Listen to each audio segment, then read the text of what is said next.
ఆదివారం ప్రజాస్వామ్య పరిరక్షణ ఐక్యవేదిక నంద్యాల జిల్లా కార్యాలయంలో సమాచార హక్కు చట్టం 2005 20వ ఆవిర్భావ దినోత్సవం జిల్లా ఉపాధ్యక్షులు మస్తాన్వలి అధ్యక్షతన నిర్వహించడం జరిగింది.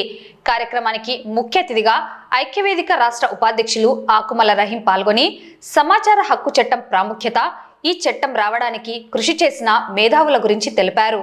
సమాచార హక్కు చట్టం భారత ప్రజాస్వామ్యంలో మైలురాయి అని ఆకుమల రహీం పేర్కొన్నారు. ఈ సందర్భంగా సమాచార హక్కు చట్టపు కరపత్రాలను వారు విడుదల చేశారు.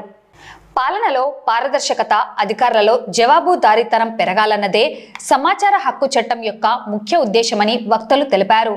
సమాచార హక్కు చట్టం గురించి ప్రజలకు అవగాహన కల్పించాల్సిన బాధ్యత ప్రభుత్వాలదన్నారు. గత 20 సంవత్సరాల నుండి ప్రభుత్వం ఈ సమాచార హక్కు చట్టాన్ని గురించి ప్రజలకు అవగాహన కల్పించకపోవడంతో మా ప్రజాస్వామ్య పరిరక్షణ ఐక్యవేదిక ఆ బాధ్యత తీసుకొని ప్రజలకు ఉచితంగా శిక్షణ ఇస్తూ అవగాహన పెంచుతూ ప్రజలను చట్టాల పట్ల చైతన్యం చేస్తూ వస్తున్నారని తెలిపారు.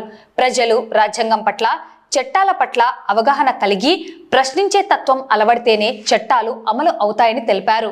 ఈ కార్యక్రమంలో జిల్లా ప్రధాన కార్యదర్శి సత్యనారాయణ, జిల్లా కోశాధికారి రహమతుల్లా, జిల్లా సాంస్కృతిక విభాగపు కన్వీనర్ శివరామిరెడ్డి, పట్టణ ఉపాధ్యక్షుడు నబిరసూల్, పట్టణ ఉపాధ్యక్షులు సంజీవరాజు, చంద్రపాల్, మహిళా విభాగపు కోశాధికారి నీలిమ మరియు ఇసుకపల్లి మధు, పెద్దిరెడ్డి, తిరుమలేషు, హుసేన్ బాషా తదితరులు పాల్గొన్నారు.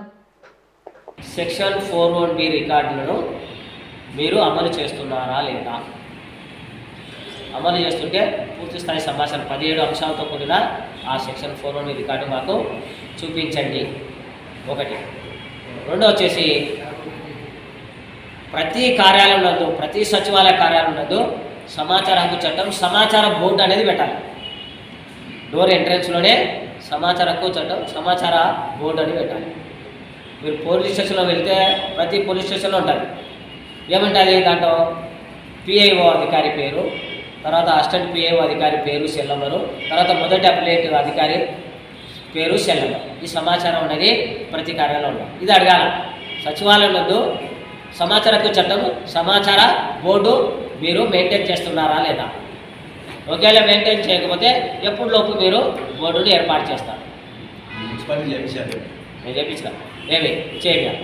మూడో అంశం వచ్చేసి ఇంకా ఎక్కువ పెద్ద పెద్ద అడగద్దు. ఎక్కువ పెద్ద పెద్ద అడిగితే మనం ఊరికి మన శక్తి తక్కువ ఉంది కాబట్టి మనను ఏమి అనేక రకాలుగా ఇబ్బందులు పెట్టడానికి చిన్న చిన్న పాయింట్లు అడగాలి.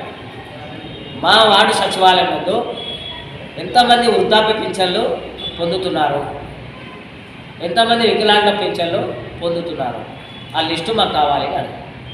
ఈ చట్టాన్ని ఎక్కువ ఉపయోగిస్తే అక్కడ అధికారులు భయం కలిగి అరే మనల్ని ప్రశ్నిస్తున్నారు, మనల్ని సమాచారం అడుగుతున్నారు ఒక భయంతో తప్పు చేయడానికి భయపడతారు.